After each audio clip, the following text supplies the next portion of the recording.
নমস্কার, উত্তরবঙ্গ সংবাদে আপনাদের স্বাগত জানাচ্ছি। আমি শুভঙ্কর চক্রবর্তী। শুরু করছি আজকের ময়না তদন্ত। আজকে আমরা একটা অন্যরকম বিষয় নিয়ে আলোচনা করব। এই যে আজকে আমাদের আলোচনার মূল বিষয় হচ্ছে পৃথক এই যে রাজ্যের দাবি উত্তরবঙ্গ থেকে যেভাবে উঠছে এবং তার প্রেক্ষিতে সেই দাবি পূরণ হওয়া তো দূরের প্রশ্ন, এই দাবিকে সামনে রেখে, এই আন্দোলনকারীদের সামনে রেখে যেভাবে রাজনৈতিক ফয়দা লোটা হচ্ছে উত্তরবঙ্গ থেকে, এবং সেই ফয়দা লুটেও উত্তরবঙ্গের যে আর্থসামাজিক উন্নয়ন করা, সেই উন্নয়ন কিন্তু বাস্তবে হচ্ছে না। উত্তরবঙ্গ পিছিয়েই থাকছে। কারণ আমরা উত্তরবঙ্গের বিভিন্ন প্রান্তের মানুষজন বিভিন্ন রাজ্যের দাবিতে আন্দোলনরত, তারা বিভিন্ন ভাগে বিভক্ত এবং বিভিন্ন ভাগে উত্তরবঙ্গের মানুষকে ভাগ করে দিয়ে রাজনৈতিক দলগুলো উত্তরবঙ্গ থেকে তাদের ভোট ব্যাংক তৈরি করার কাজ করছে। অথচ উত্তরবঙ্গ ক্রমেই পিছিয়ে পড়ছে। চিকিৎসা, স্বাস্থ্য, শিল্প, কোনো দিক থেকেই উত্তরবঙ্গ কিন্তু সামনের সারিতে এগিয়ে আসতে পারছে না। এই নিয়েই আজকের আমাদের আলোচনা। একেবারে রাজনীতির বোরেতে পরিণত করা হয়েছে উত্তরবঙ্গকে। কি হচ্ছে? আমরা যদি এই পৃথক রাজ্যের আন্দোলনকে দেখি তাহলে দেখব একেবারে বহু আগে থেকেই, প্রায় 70-এর দশক থেকে বা তারও আগে থেকে এই পৃথক রাজ্যের দাবিতে কিন্তু উত্তরবঙ্গ জুড়ে আন্দোলন হচ্ছে। মূলত 3টি আন্দোলন এই গোটা উত্তরবঙ্গের দানা বেঁধেছে এখন পর্যন্ত। প্রথম যে দাবি, সেই দাবিটা হচ্ছে পৃথক কামতাপুর রাজ্যের আন্দোলন। নিম্ন অসমের একটা অংশ এবং গোটা উত্তরবঙ্গকে নিয়ে এই আন্দোলন দানা বেঁধেছে একেবারে 70-এর দশক থেকে। যদি আমরা দেখি ভালো করে তারও আগে থেকে 1969 সাল থেকে পৃথক কামতাপুর রাজ্যের আন্দোলন কিন্তু আমাদের এখানে দানা বেঁধেছে। আরেকটি দাবি খুব গুরুত্বপূর্ণ হয়ে উঠছে সেই 98 সাল থেকে, পৃথক কোচবিহার রাজ্যের দাবিতে আন্দোলন। এবং পৃথক কোচবিহার রাজ্যের দাবিতে যে আন্দোলন, সেই আন্দোলন কিন্তু একসময় হিংসাত্মক হয়ে ওঠে, রক্তাক্ত আন্দোলন হয়। কামতাপুর রাজ্যের দাবিতেও কিন্তু রক্তক্ষয়ী আন্দোলন দেখেছি আমরা। আরেকটি রাজ্যের দাবি উত্তরবঙ্গ থেকে উঠছে, সেটা হচ্ছে পৃথক গোর্খাল্যান্ডের দাবি। দার্জিলিং পাহাড়, কালিম্পংয়ের পাহাড়, তরাই এবং ডুয়ার্স, এই গোটা এলাকাকে নিয়ে কিন্তু পৃথক গোর্খাল্যান্ডের দাবি উঠছে। সম্প্রতি এই তিনটি দাবিকে যদি আমরা আলাদা করে রাখি, তাহলেও সম্প্রতি যে দাবিটা একেবারে সরাসরি বিধানসভার অভ্যন্তরে উঠেছে, সেটা হচ্ছে গোটা উত্তরবঙ্গকেই একটা পৃথক রাজ্য ঘোষণা করে দেওয়া হোক। উত্তরবঙ্গ ভেঙে ভেঙে যে রাজ্যের দাবি, তার বাইরে থেকে এটা কিন্তু নতুন করে দাবি উঠছে এবং একেবারে বিধানসভার মধ্যে দাঁড়িয়ে রাজ্যের বিরোধী দল বর্তমানে বিজেপি, তার বিধায়করা কিন্তু এই দাবি তুলছেন, পৃথক উত্তরবঙ্গের দাবি। তাদের মূল ইস্যুটা কি ছিল? যে উত্তরবঙ্গ পিছিয়ে রয়েছে, উত্তরবঙ্গে উন্নয়ন হচ্ছে না, তুলনায় দক্ষিণবঙ্গে বেশি উন্নয়ন হচ্ছে, উত্তরবঙ্গ বিভিন্ন দিক থেকে পিছিয়ে আছে। তাই পৃথক রাজ্য করে দিলে উত্তরবঙ্গের উন্নয়ন আরো বেশি গতি আসবে, উন্নয়নে আরো বেশি গতি ত্বরান্বিত হবে উত্তরবঙ্গের। এটাই ছিল তাদের যুক্তি বা তাদের দাবি।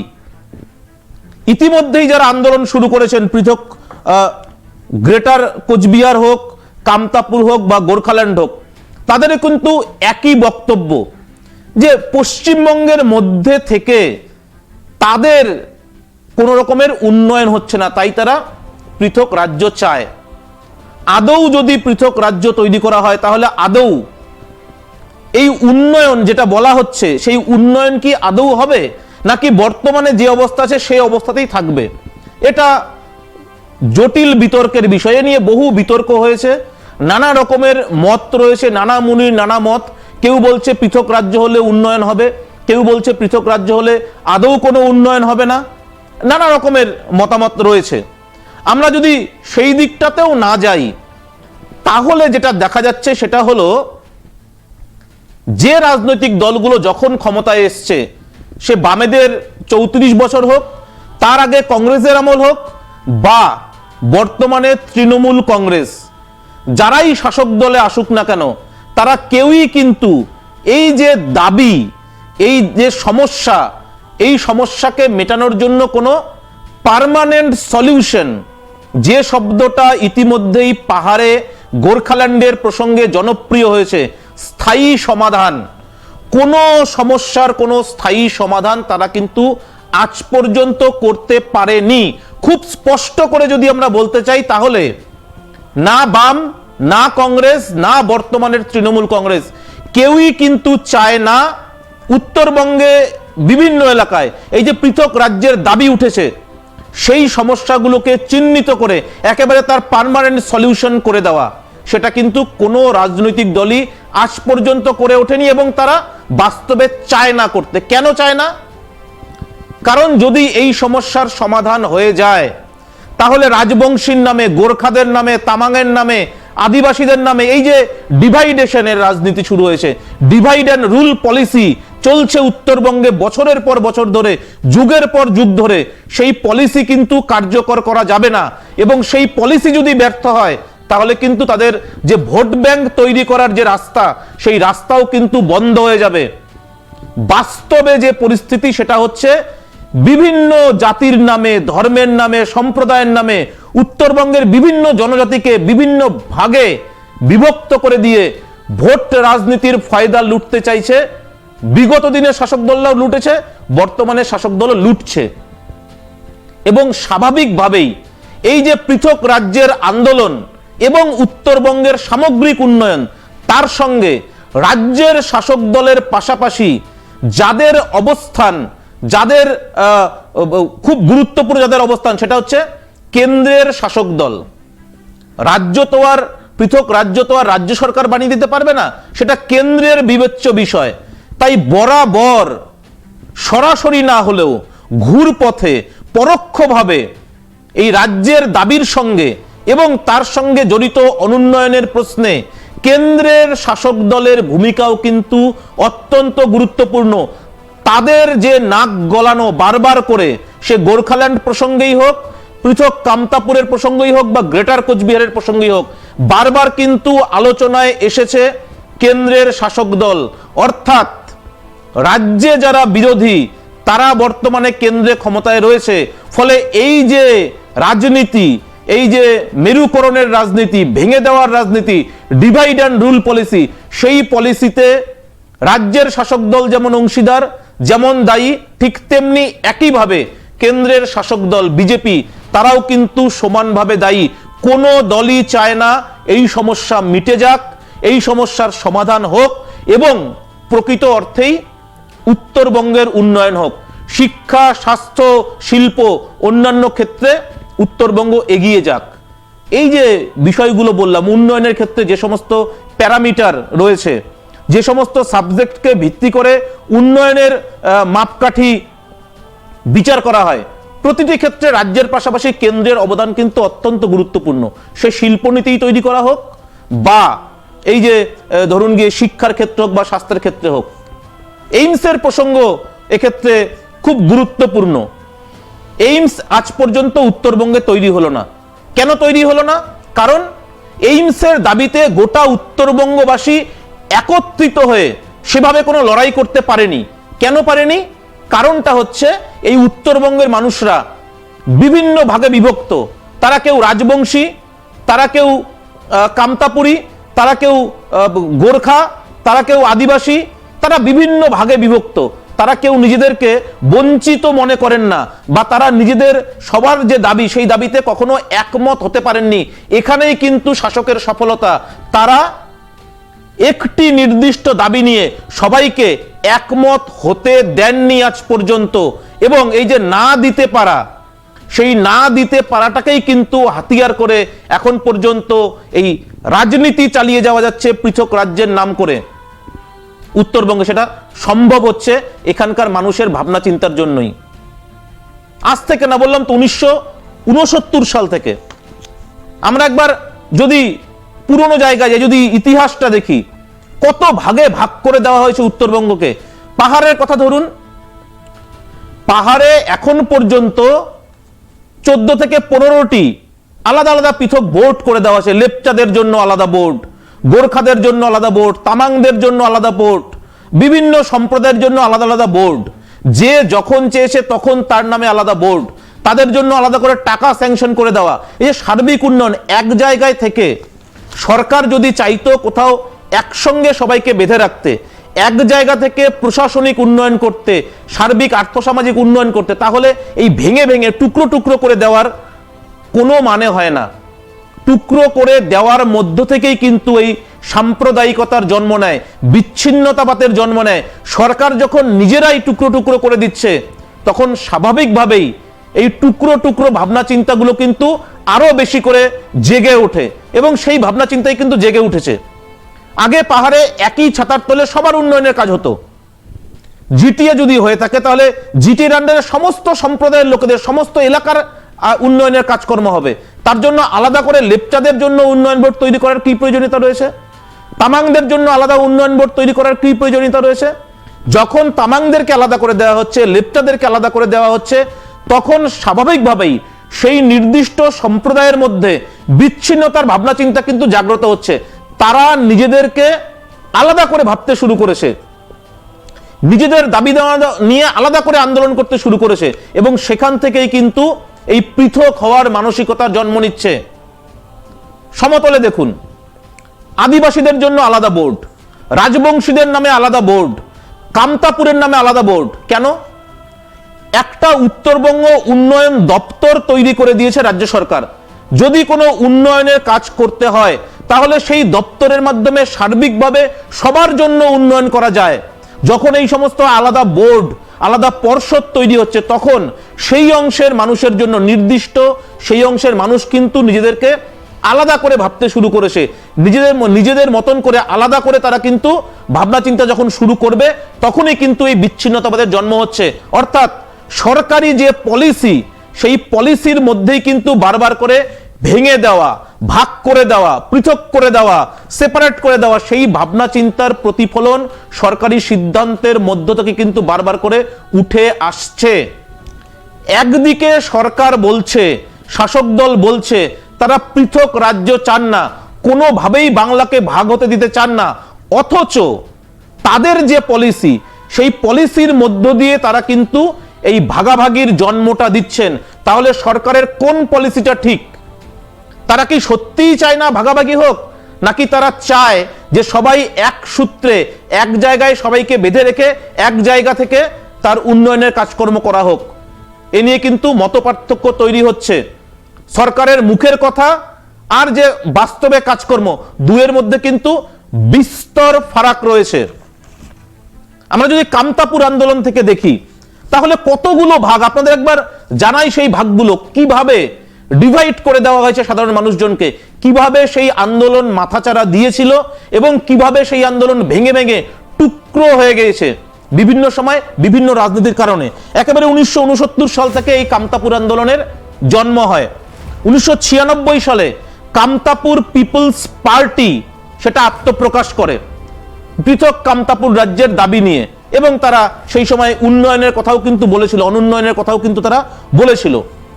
2004 সালে সেই কামতাপুর পিপলস পার্টিও কিন্তু ভেঙে দুটো ভাগে ভাগ হয়ে যায়, কামতাপুর পিপলস পার্টি এবং কামতাপুর প্রোগ্রেসিভ পার্টি। 1998 সালের 9 সেপ্টেম্বর কোচবিহার জেলায় নতুন করে একটি দল আত্মপ্রকাশ করে, একটি সংগঠন আত্মপ্রকাশ করে, যার নাম গ্রেটার কোচবিহার পিপলস অ্যাসোসিয়েশন বা জিসিপিএ। এই জিসিপিএ এর মধ্যে পরবর্তীকালে একাধিক ভাগ হয়। একদিকে বংশীবদনপন্থী জিসিপিএ, অন্যদিকে জ্যোতিষ সরকারপন্থী জিসিপিএ, আরেকদিকে শিবাজী সরকারপন্থী আলাদা জিসিপিএ, এবং সবশেষে অনন্ত মহারাজ, অনন্ত রায় বা মহারাজ নামে কোড আনকোড মহারাজ যাকে বলা হচ্ছে, সেই অনন্তপন্থী জিসিপিএ। প্রত্যেকের আলাদা আলাদা সংগঠন, প্রত্যেকেই নিজেদেরকে গ্রেটার কোচবিহার পিপলস অ্যাসোসিয়েশনের নেতা হিসাবে সামনে তুলে ধরেন। সাধারণ মানুষ বিভিন্ন ভাগে ভাগ হয়ে যায়। তারপর কি হয়? 2005 সালের 20 সেপ্টেম্বর একেবারে কোচবিহার এবং উত্তরবঙ্গের বিভিন্ন এলাকায় রক্তক্ষয়ী আন্দোলন হয়। এই গ্রেটার কুচবিহার পিপলস অ্যাসোসিয়েশনের ব্যানারে দুজন গ্রেটার কর্মী সেই আন্দোলনে মারা যান পুলিশের সঙ্গে সংঘর্ষে, এবং 3 জন পুলিশ কর্মী মারা যান। তারপরে পরিস্থিতি কিন্তু ভয়ঙ্কর হয়ে ওঠে।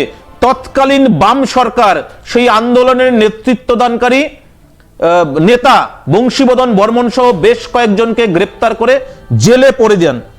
তাদেরকে জেলে পড়া হয়, বিশেষ আদালতে তাদের বিচার শুরু হয়েছিল, এবং এই জেলে থাকাকালীন গ্রেটার কুচবিহার পিপলস অ্যাসোসিয়েশনের মধ্যে ফের মতপার্থক্য শুরু হয়, এবং 2005-এই কিন্তু বংশীপন্থীদের সঙ্গে অনন্তপন্থীদের মতপার্থক্য তৈরি হয় এবং দুটো দল সেপারেট হয়ে যায়। জেলে থেকে 2006 সালের বংশীপন্থীরা তৈরি করে গ্রেটার কোচবিহার ডেমোক্রেটিক পার্টি। আগে কি ছিল, যখন গ্রেটার কোচবিহার পিপলস অ্যাসোসিয়েশন ছিল, তারা বলতো তারা পশ্চিমবঙ্গের ভোটে বিশ্বাসী নয়, ভোটের রাজনীতিতে তারা বিশ্বাসী নয়, তারা ভোট দানে বিরত ছিল, ভোট বয়কট করেছিল।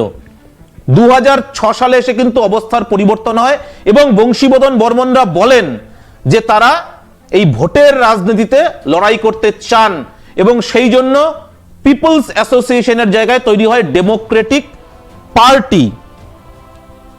দেখুন কত ভাগে এই 2008 সালে 1998 সালে তৈরি হওয়ার পর থেকে 2005, 2006-এর মধ্যে কতগুলো ভাগ, 4-5টা ভাগে বিভক্ত হয়ে পড়ে এই গ্রেটারের আন্দোলন। কামতাপুরের যে আন্দোলন, সেই আন্দোলন কিন্তু দ্বিধা বিভক্ত হয়ে যায়, দুটো ভাগে ভাগ হয়ে যায়। অতুল রায়পন্থী এবং নিখিল রায়পন্থী দুটো ভাগে বিভক্ত হয়ে যায়, যে কথা আপনাদের বললাম। 2011 সালে তৃণমূল সরকার ক্ষমতায় আসার পর বংশীবদন বর্মন এবং তার যে সঙ্গীরা রয়েছে তারা কিন্তু জামিনে মুক্ত পায়।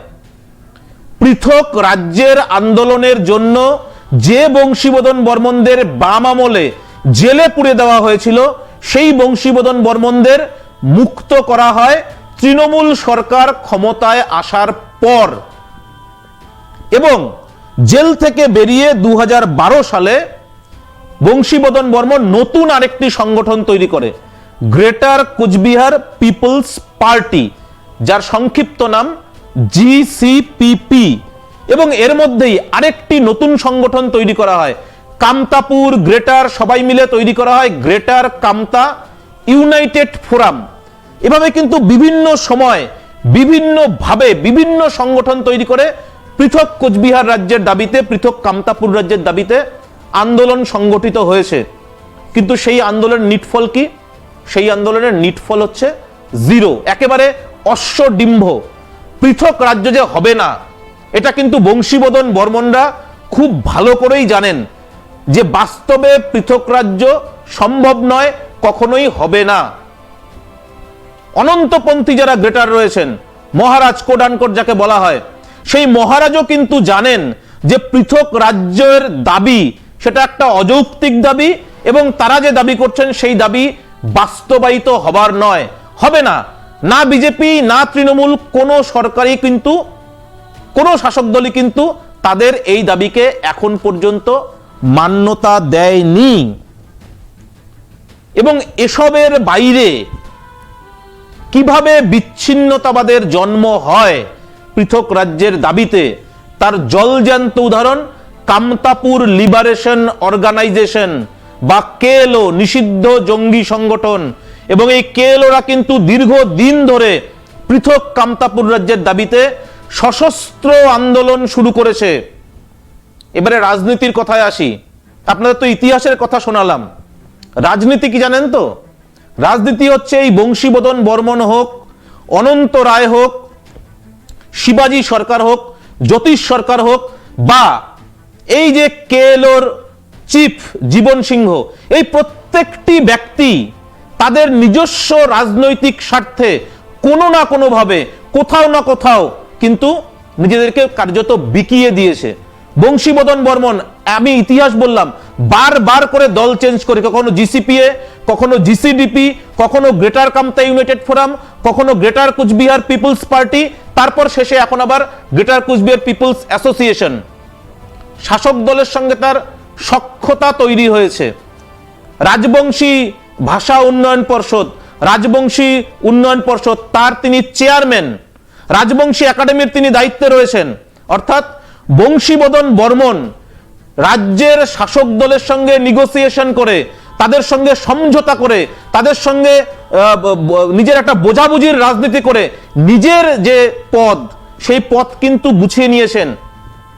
যে আন্দোলনে বংশীবদন বর্মনের পেছনে দাঁড়িয়েছিল সাধারণ মানুষজন, সেই আন্দোলন কিন্তু এখন আর নেই, সেই আন্দোলন কিন্তু নেই। অথচ বংশীবদন বর্মনের ব্যক্তিগত স্বার্থ কিন্তু চরিতার্থ হয়েছে। তিনি পদ পেয়েছেন, সাম্মানিক পাচ্ছেন, সম্মান পাচ্ছেন, বাতি লাগানো গাড়িতে চড়ে ঘুরে বেড়াচ্ছেন। অথচ তার এলাকার সামগ্রিক উন্নয়নের জন্য কি পদক্ষেপ হয়েছে? সমগ্র উত্তরবঙ্গ, যে উত্তরবঙ্গ নিয়ে তিনি আলাদা রাজ্যের দাবি তুলেছিলেন, সেই উত্তরবঙ্গের স্বাস্থ্যের উন্নয়নের জন্য বংশীবদন বাবু কোন আন্দোলনটা করেছেন? সেই এলাকায় সাধারণ মানুষ যাতে সেচের জল পায় বিনা পয়সায়, তার জন্য কি আন্দোলন হয়েছে? সেই এলাকার যাতে বেকার যুবক যুবতীরা চাকরি পায়, তার জন্য বংশীবদন বাবুদের কি আন্দোলন আছে? কোনো আন্দোলন নেই তার জন্য। তিনি শাসক দলের সঙ্গে মিলে নিজের আখের গোছাতেই কিন্তু ব্যস্ত হয়ে পড়েছেন। শুধু বংশীবদন বর্মন না, অতুল রায় যিনি সদ্য প্রয়াত হয়েছেন কিছুদিন আগে, বিভিন্ন সময় আমরা দেখেছি কেপিপির সেই সংগঠন কোনো সময় তৃণমূলের সঙ্গে ভোটের সময় গটছাড়া বেঁধেছেন, কোনো সময় বিজেপির সঙ্গে। যখন যেখান থেকে ফয়দা পাওয়া গেছে তখন সেখানেই কিন্তু ঝাঁপিয়ে পড়েছে সেই দল। যখন যেখান থেকে সুবিধা পাওয়া গেছে তখন তাদেরকে কিন্তু সমর্থন করেছে কেপিপি। দীর্ঘ সময় ধরে এই ঘটনা আমরা দেখে আসছি। অন্য দলগুলো যারা আন্দোলন করেছে, কেএলওর কথা বললাম, প্রচুর আলোচনা হয়েছে কেএলওকে নিয়ে। কিছুদিন আগে ব্যাপক জলঘোলা হয়েছে। একজন স্বঘোষিত একটি ছেলে তিনি এসে বলছেন তিনি জীবন সিংহের ছেলে হন এবং বিজেপির যিনি অসমের মুখ্যমন্ত্রী তার সঙ্গে তার বৈঠক হচ্ছে। তিনি নিজেকে কেএলওর চিফ তার ছেলে বলে পরিচয় দিচ্ছেন, নিজেকে জঙ্গি নেতা বলে পরিচয় দিচ্ছেন, বলছেন যে জীবন সিংহ সারেন্ডার করতে চাইছেন, কেএলওকে মুছে ফেলতে চাইছেন, কেএলওর কোনো অস্তিত্ব থাকবে না, কেএলও মূল স্রোতে ফিরতে চাইছে। সেই নাটক কয়েকদিন ধরে আমরা দেখলাম, পত্রপত্রিকায় খুব আলোচনা হলো।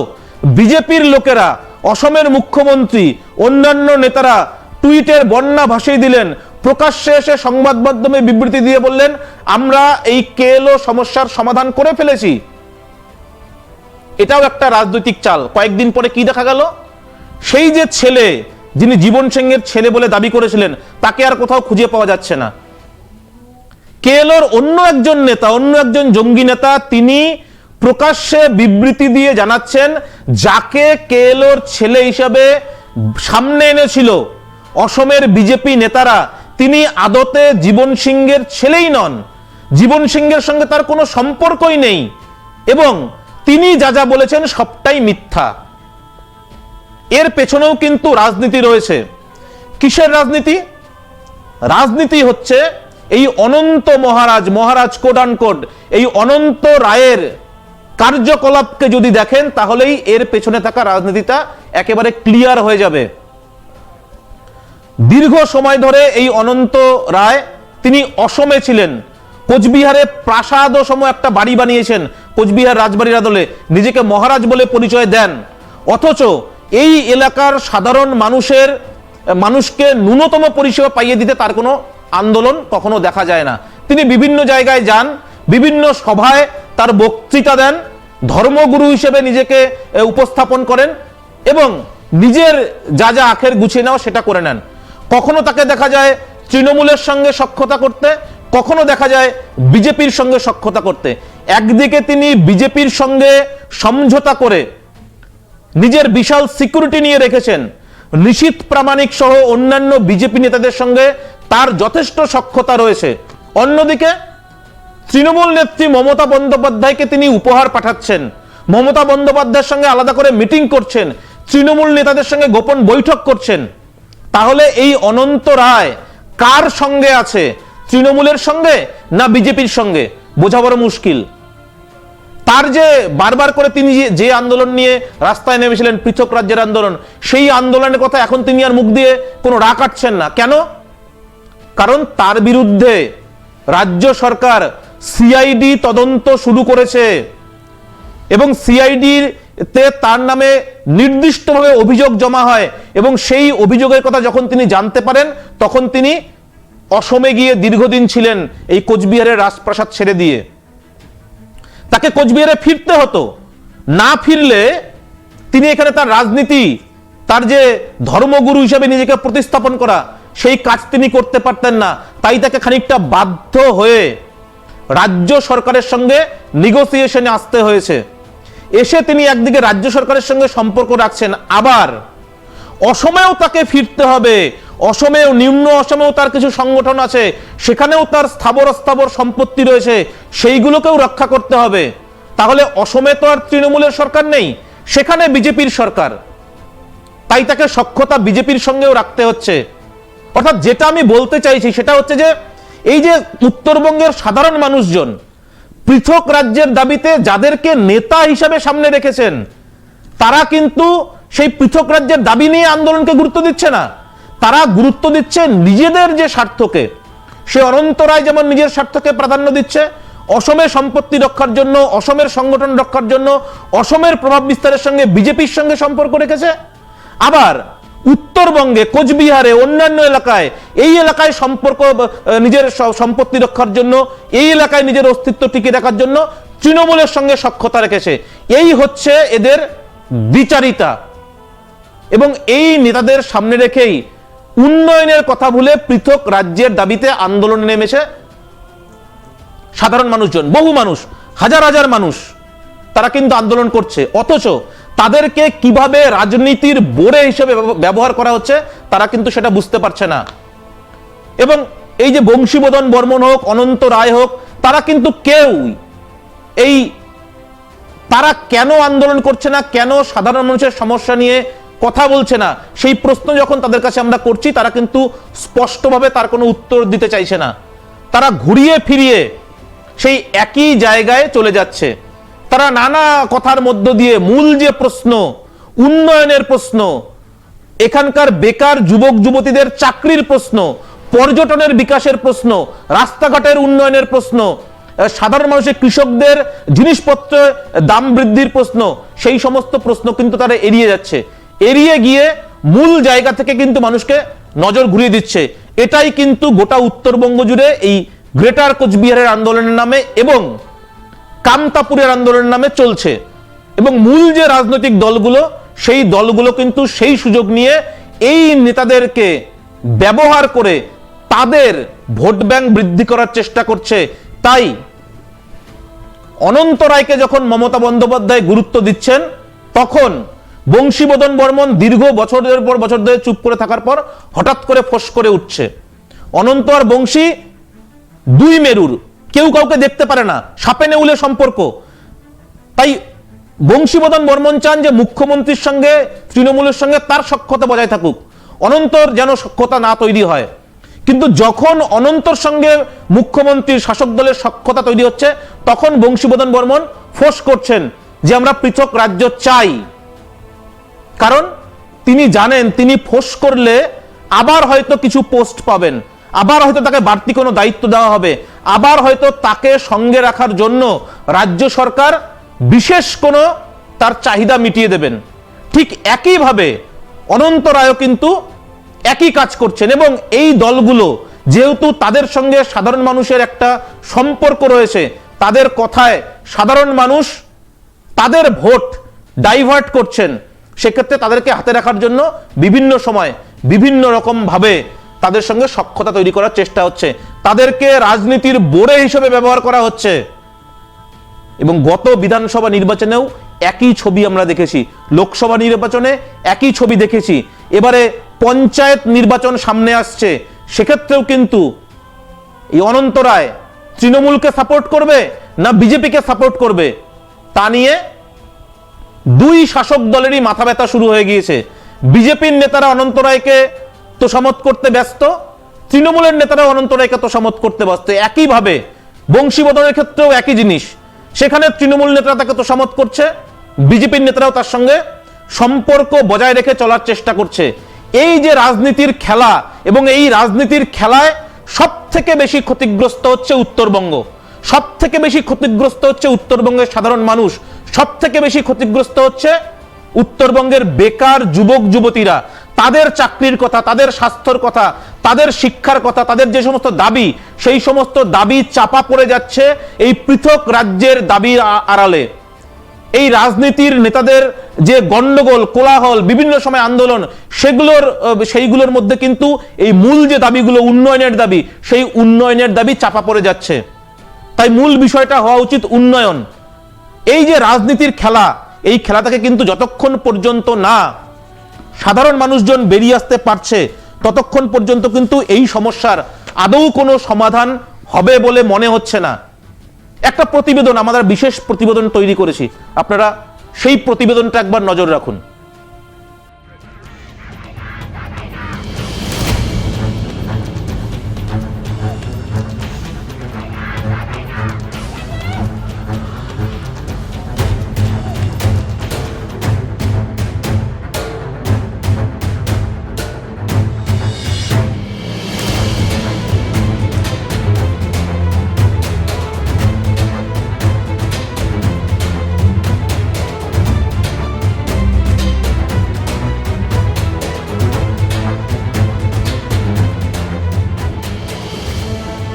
উত্তরবঙ্গকে নিয়ে পৃথক রাজ্যের দাবি কিন্তু নতুন নয়। এই দাবিতে বারবার উত্তপ্ত হয়েছে উত্তরবঙ্গের মাটি। কখনো কেএলইউ, কখনো জিএনএলএফ, কখনো গ্রেটার কোচবিহার, কখনো বা গোর্খা জনমুক্তি মোর্চা এই দাবিকে বারবার সামনে নিয়ে এসেছে। অথচ কখনো রাজ্যের কোনো সরকারই এই দাবিকে স্বীকৃতি দেওয়ার পথে হাঁটেনি। ফলে দাবি পূরণ হবে না জানা সত্ত্বেও এই দাবি তোলার চেষ্টা কখনো থেমে থাকেনি। জিএনএলএফ নেতা সুভাষ খিসিং থেকে হাল আমলে বিজেপি সাংসদ জন বার্লা পর্যন্ত এই দাবি তুলে ধরেছেন। প্রশ্ন উঠছে, যখন এই দাবি পূরণের সম্ভাবনাই দেখা যাচ্ছে না, তখন বারবার এই দাবি উঠছে কেন? রাজনৈতিক মহলের বিশ্লেষণ, পৃথক রাজ্যের দাবি তোলার মধ্য দিয়ে আসলে নিজেদের আখের গুছিয়ে নিতে চাইছে কিছু রাজনৈতিক দল। টানা 2 বছরের রক্তক্ষয়ী আন্দোলনের পর পাহাড়ে ক্ষমতার শীর্ষে আরোহণ করেছিলেন সুভাষ খিসিং। বিমল গুরুংও আন্দোলনের শেষে সেই স্বশাসনেই মজেছেন। পৃথক কামতাপুর বা গ্রেটার কোচবিহারের দাবি তুলে অনেকেই অনেক সরকারি কমিটির মাথায় বসে গিয়েছেন। প্রয়োজন মতো এই দাবিকে উস্কে দিয়ে আবার প্রয়োজনে সেই দাবি থেকে পিছু হটে নিজেদের রাজনৈতিক দর যাচাই করে নিয়েছেন অনেকে। কিন্তু আখেরে লাভ হয়নি উত্তরবঙ্গের সাধারণ মানুষের। থমকে গিয়েছে উন্নয়ন, মেটেনি মানুষের জীবনের বুনিয়াদী চাহিদা। আর এই অনুন্নয়নে খোলা রেখে দিয়েছে ফের আরও একবার পৃথক রাজ্যের দাবি তোলার রাস্তা। সরকারের তরফেও কখনো এই দাবির কারণ অনুসন্ধানে সদর্থক দৃষ্টিভঙ্গি নিয়ে ভাবনা চিন্তা করা হয়নি, বরং তাৎক্ষণিক লাভের কথা মাথায় রেখে সমস্যাকে ধামাচাপা দেওয়া হয়েছে বারংবার। ফলে যা হওয়ার তাই হয়েছে। গত কয়েক দশকে বারবার পৃথক রাজ্যের দাবি তাড়া করে বেরিয়েছে উত্তরবঙ্গকে। সময় গড়ালেও রাজনীতির রুটি সেঁকতে আজও মানুষের আবেগ নিয়ে রাজনীতির এই হাতিয়ার যে ভোঁতা হয়নি, তা কিন্তু জোর গলায় বলে দেওয়া যায়। ব্যুরো রিপোর্ট, উত্তরবঙ্গ সংবাদ।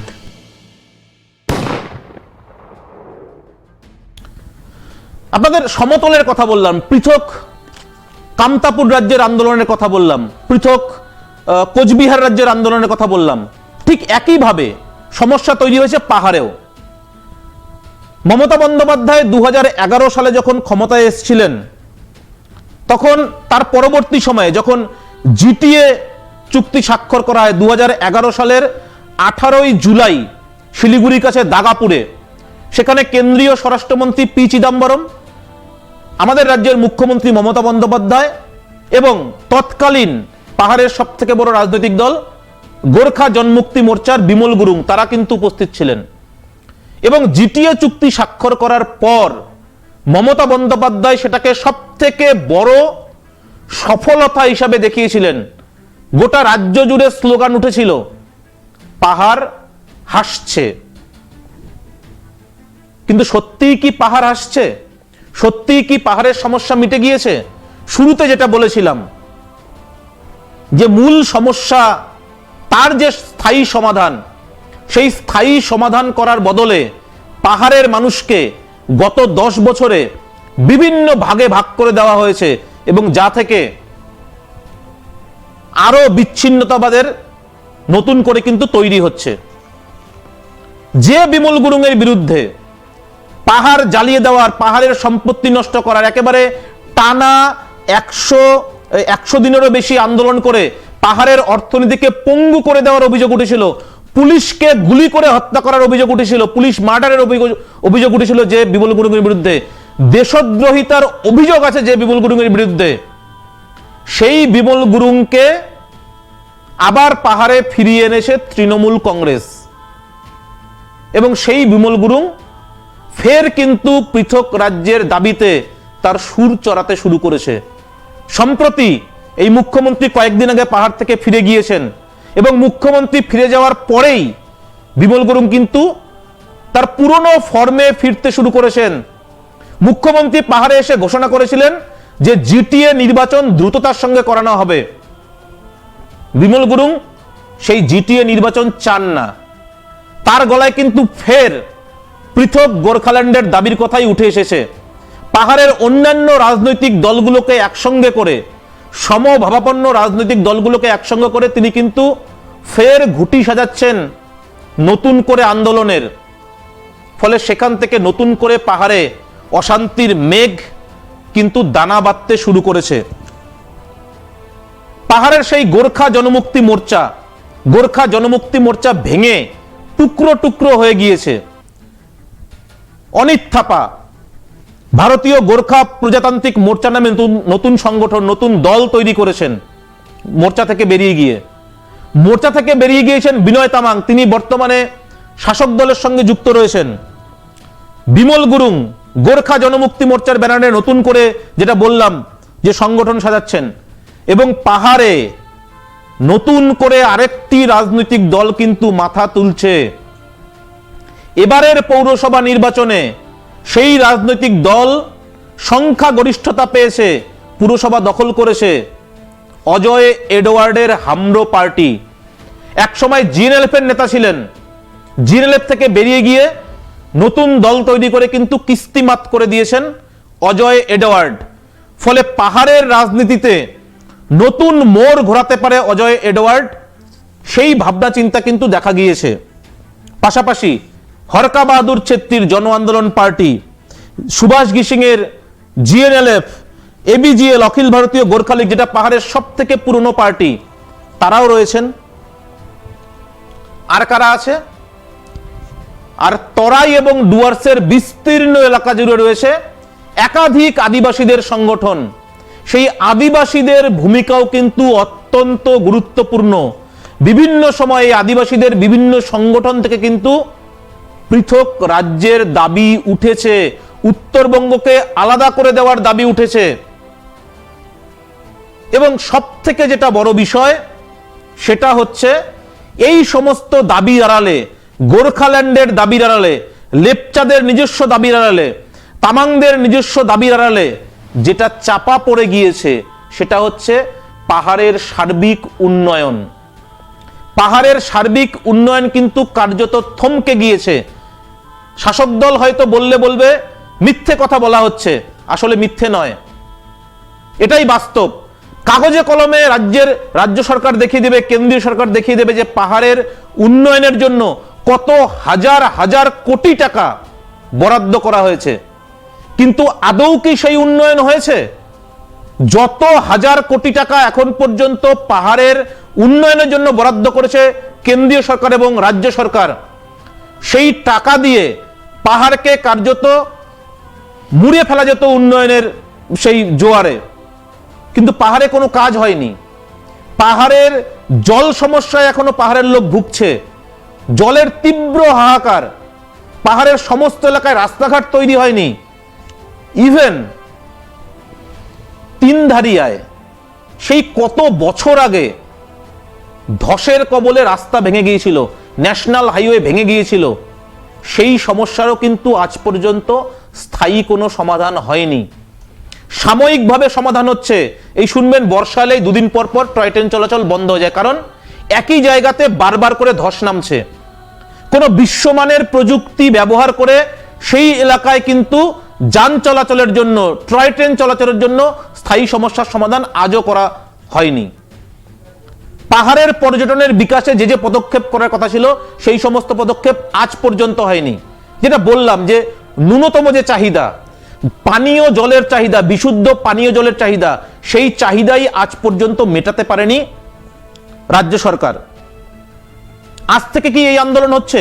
1988 সালে দার্জিলিং গোর্খা পার্বত্য পরিষদ গঠিত হয়, পাহাড়ের একচ্ছত্র ক্ষমতা যায় সুভাষ ঘিসিং এর হাতে। সেই 1998 থেকে আজকে 2022, এই দীর্ঘ কয়েক দশক ধরে পাহাড়ের যে সমস্যা, সেই সমস্যা 1988 সালেও পাহাড়ে যে সমস্যা ছিল, আজও পাহাড়ে সেই সমস্যাগুলি কিন্তু রয়ে গিয়েছে। পাহাড়ের সমস্যার সমাধান হয়নি। তরাই এলাকায় যে সমস্যা ছিল সেই সমস্যার সমাধান হয়নি। ডুয়ার্সে যে সমস্যা ছিল সেই সমস্যার সমাধান হয়নি। কোচবিহারে সেই যে সমস্যা ছিল সেই সমস্যার সমাধান হয়নি। শুধু কি হয়েছে? শুধু রাজনীতির খেলা হয়েছে, পালা বদলের খেলা হয়েছে। তৃণমূল, সিপিএম গিয়ে তৃণমূল এসছে, তৃণমূলের জায়গায় কখন হয়তো বিজেপি আসবে, কিন্তু আদৌ সেই সমস্যার সমাধান কি হবে? তার কোনো উত্তর কিন্তু আজ পর্যন্ত কোনো রাজনৈতিক দল দিতে পারছেন না। এই রাজনৈতিক দলগুলো কি করছেন? থেকে থেকে এই যে পৃথক রাজ্যের দাবি সেটাকে উস্কে দিচ্ছেন, উস্কে দিয়ে এই ডিভাইড অ্যান্ড রুল যে পলিসি, সেই পলিসিটাকে তারা বজায় রাখছেন। পাহাড়ে বরাবর দীর্ঘ সময় ধরে বিজেপিকে জিতিয়ে এনেছে সাংসদ পদে পাহাড়ের মানুষজন, যাতে তাদের যে পৃথক গোর্খাল্যান্ডের দাবিটাকে দিল্লিতে পৌঁছানো যায়। পৃথক গোর্খাল্যান্ডের কথা ছেড়ে দিন, দিল্লি থেকে স্পেশাল কোনো প্যাকেজ এনে পাহাড়ের উন্নয়ন করা কেউ করেনি। না সুরেন্দ্র সিং আলুওয়ালিয়া করেছে, না যশবন্ত সিনহা করেছে, না বর্তমান সাংসদ রাজু বিস্ট তিনি করতে পেরেছেন। কিছুই হয়নি। পাহাড়ের হাসপাতালের দিকে দেখুন, সাধারণ যে যন্ত্রপাতি দরকার চিকিৎসার জন্য সেই সমস্ত যন্ত্রপাতি নেই। চিকিৎসার অভাব, পানীয় জলের অভাব, কোথায় সমস্যার সমাধান? এদিকে বলা হচ্ছে কেন্দ্রীয় সরকার টাকা দিচ্ছে, রাজ্য সরকার টাকা দিচ্ছে। এই হাজার হাজার কোটি টাকা কাদের পকেটে যাচ্ছে? পাহাড়ের যে এতগুলো বোর্ড তৈরি করা হয়েছে তাদেরকে যে টাকা দেওয়া হলো, সেই টাকার অডিট কেন হচ্ছে না? জিটি এর স্পেশাল অডিট করতে অসুবিধাটা কোথায়? কেন স্পেশাল অডিট করা হচ্ছে না? কেন আসল তথ্য সামনে আনা হচ্ছে না? আদতে বাস্তবে যেটা হচ্ছে সেটা হচ্ছে এই পাহাড়ের রাজনৈতিক দলগুলোর যে মুখ ঠিক সমতলের মতনই, এই বংশীবদন বর্মন, অনন্ত রায়দের মতন পাহাড়ের যারা নেতৃত্ব দিচ্ছেন, এই বিমল গুরুং, রোশন গিরি, অনিত থাপা, এদেরকে খুশি করার একটা চেষ্টা করছে, এদেরকে হাতে রেখে এদেরকে পাইয়ে দেওয়ার রাজনীতি কিন্তু করা হচ্ছে। এবং এই যে হাজার হাজার কোটি টাকা পাহাড়ের সাধারণ মানুষের উন্নয়নের জন্য যেগুলো ব্যবহার করার কথা, সেই টাকা কাদের পকেটে যাচ্ছে সেই সত্যটা কিন্তু সামনে আসা অত্যন্ত জরুরি। এবং এই যে আন্দোলন, যেটা বললাম যে পৃথক আন্দোলন, সমতলের মতন পাহাড়েও জিইয়ে রেখে মূল যে দাবিগুলো, পাহাড়ের সাধারণ বেকার যুবক যুবতীদের চাকরির দাবি, পাহাড়ের শিক্ষার দাবি, পাহাড়ের স্বাস্থ্যের দাবি, পানীয় জলের দাবি, উন্নয়নের দাবি, সেই সমস্ত দাবি কিন্তু চাপা পড়ে যাচ্ছে এই পৃথক আন্দোলনের জন্য। বারবার করে যখনই এই সমস্ত দাবি তোলার চেষ্টা করা হচ্ছে, কোন রাজনৈতিক দল সেই সমস্ত দাবি তুলছেন, তখনই সামনে চলে আসছে এই পৃথক রাজ্যের আন্দোলন এবং সেই দাবিগুলো কিন্তু চাপা পড়ে যাচ্ছে। ফলে বছরের পর বছর ধরে সেই সমস্যার সমাধান হচ্ছে না। আদতে যেটা দরকার সেটা হচ্ছে সমস্যার সমাধান হওয়া। বেকার যুবক যুবতীদের চাকরি, সবার হাতে সবার বাড়িতে খাবার পৌঁছে দেওয়া, যাতে কেউ অনাহারে না থাকে। চা বাগানগুলোর কি বেহাল দশা, সেখানে জল নেই, খাবার নেই, রেশন নেই, সেই সমস্যার সমাধান হওয়া দরকার। ফলে শুধুমাত্র আলাদা পার্বত্য পরিষদ তৈরি করে, আলাদা বোর্ড তৈরি করে, আদিবাসীদের জন্য আলাদা বোর্ড তৈরি করে, রাজবংশীদের জন্য আলাদা বোর্ড তৈরি করে, তামাংদের জন্য আলাদা বোর্ড তৈরি করে, তাদেরকে ভাগ করে দিয়ে তাদের হাতে কিছু টাকা দিয়ে কিছু নেতাকে সন্তুষ্ট করে রেখে কিন্তু এই সমস্যার পার্মানেন্ট কোনো সলিউশন হবে না। এবং তৃণমূল বলুন, সিপিএম বলুন, বিজেপি বলুন, কংগ্রেস বলুন, কোন রাজনৈতিক দল চায় না এই উত্তরবঙ্গ জুড়ে এই যে সমস্যা চলছে সেই সমস্যার সমাধান হোক। কেন চান না? আবার সেই একই জায়গায় ফিরতে হবে।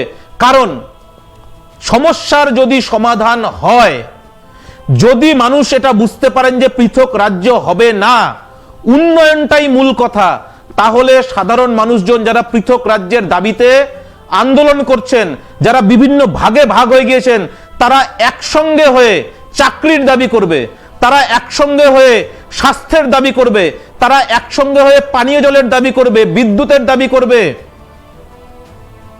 ফলে সেই দাবি মেটানো কিন্তু শাসকের পক্ষে বাস্তবে সম্ভব হবে না। তাই তারা যেটা করেছেন, ডিভাইড অ্যান্ড রুল পলিসি নিয়েছেন। কিছু নেতাকে সেই বিভিন্ন বোর্ডের মাধ্যমে পাইয়ে দেওয়া এবং সেই নেতার যারা অনুগামী তাদেরকে সন্তুষ্ট রেখে এই গোটা উত্তরবঙ্গে জুড়ে কিন্তু এই রাজনীতির খেলা চলছে। এই খেলা বন্ধ না হলে, আসলে যতই বঞ্চিত উত্তরবঙ্গ বলে আমরা চিৎকার করি না কেন, এই খেলা বন্ধ না হলে কিন্তু উত্তরবঙ্গের উন্নয়ন, বাস্তব উন্নয়ন সম্ভব নয়, কখনোই সম্ভব নয়। এই ডিভাইড অ্যান্ড রুল পলিসি যতক্ষণ পর্যন্ত চলতে দেওয়া হবে, ততক্ষণ পর্যন্ত উত্তরবঙ্গের সাধারণ মানুষের কার্যত কোনো উন্নয়নই হবে না, এবং উন্নয়নের নামে যা বরাদ্দ হবে সেই টাকা চলে যাবে মুষ্টিমেয় কিছু নেতা, কিছু রাজনৈতিক দল, কিছু সংগঠনের পকেটে। আপনারা কি মনে করছেন? আপনাদের কি মতামত? আপনারা কি চান? সেই কথাও কিন্তু জানা জরুরি। তাই আপনাদের বক্তব্য লিখে পাঠান আমাদের কমেন্ট বক্সে। আমরা সেই বক্তব্য কিন্তু আলোচনার মধ্যে আনবো, রাজনৈতিক দলগুলোর গোচরে আনবো। যতটা আপনারা ভয়েস রেইজ করবেন, আপনারা যেভাবে চাইবেন সেভাবেই কিন্তু রাজনৈতিক দলগুলো চলতে বাধ্য হবে। তবে সব কথার শেষ কথা, এই ডিভাইড অ্যান্ড রুল পলিসির খতম হওয়া দরকার, শেষ হওয়া দরকার, এবং উত্তরবঙ্গের উন্নয়নের জন্য সমস্ত স্তরের মানুষকে, সে গোর্খা হোক, আদিবাসী হোক, রাজবংশী হোক, কামতাপুর হোক, সমস্ত ভেদাভেদ ভুলে সবাইকে কিন্তু এক ছাতার তলে আসা দরকার, সবাইকে কিন্তু একসঙ্গে আওয়াজ তোলা দরকার। এবং যদি এই রাজনৈতিক দলগুলো, বিভিন্ন সংগঠনগুলো, তারা যদি সত্যি উন্নয়ন চান, তাহলে তাদেরকে কিন্তু এক সুরে আওয়াজ তুলতে হবে। যতক্ষণ পর্যন্ত এক সুরে আওয়াজ না উঠবে, ততক্ষণ পর্যন্ত কিন্তু বাস্তবে উত্তরবঙ্গের উন্নয়ন হবে না। ততক্ষণ পর্যন্ত উত্তরবঙ্গ বঞ্চিতই থাকবে, এবং উত্তরবঙ্গের যে হকের এইমস, সেই এইমস চলে যাবে কল্যাণীতে। শুধু এইমস নয়, এইমসের মতন অন্যান্য অনেক সুযোগ সুবিধা কেটে বাদ দিয়ে দক্ষিণবঙ্গের ভাগে দিয়ে দেওয়া হবে। উত্তরবঙ্গের বঞ্চনা এভাবে কিন্তু শেষ হবে না। তাই সিদ্ধান্ত আপনার, কিভাবে উত্তরবঙ্গের উন্নয়ন হতে পারে সে বিষয়ে আপনাদের সাধারণ মানুষকে কিন্তু তার আওয়াজ তুলতে হবে, সোচ্চার হতে হবে, তবেই বাস্তব উন্নয়ন সম্ভব। আগামীকাল নতুন কোনো এপিসোড নিয়ে আপনাদের সঙ্গে আলোচনায় আসবো। ততক্ষণ পর্যন্ত ভালো থাকবেন, সুস্থ থাকবেন, এবং প্রতিদিনের, প্রতি মুহূর্তের খবরের আপডেট জানতে চোখ রাখুন উত্তরবঙ্গ সংবাদ পোর্টালে। আমরা এখন অ্যাভেলেবেল রয়েছি ইউটিউবেও। উত্তরবঙ্গ টিভি নামে আপনারা ইউটিউবে গিয়ে সার্চ করলে আমাদের সমস্ত খবরের আপডেট সেখান থেকে জানতে পারবেন। আপনারা সেই চ্যানেলটি সাবস্ক্রাইব করুন এবং বেল আইকনে ক্লিক করুন। বেল আইকনে ক্লিক করা থাকলে সমস্ত নিউজ ফিড কিন্তু আপনাদের কাছে, নোটিফিকেশন আপনাদের কাছে পৌঁছে যাবে। ভালো থাকবেন, সুস্থ থাকবেন।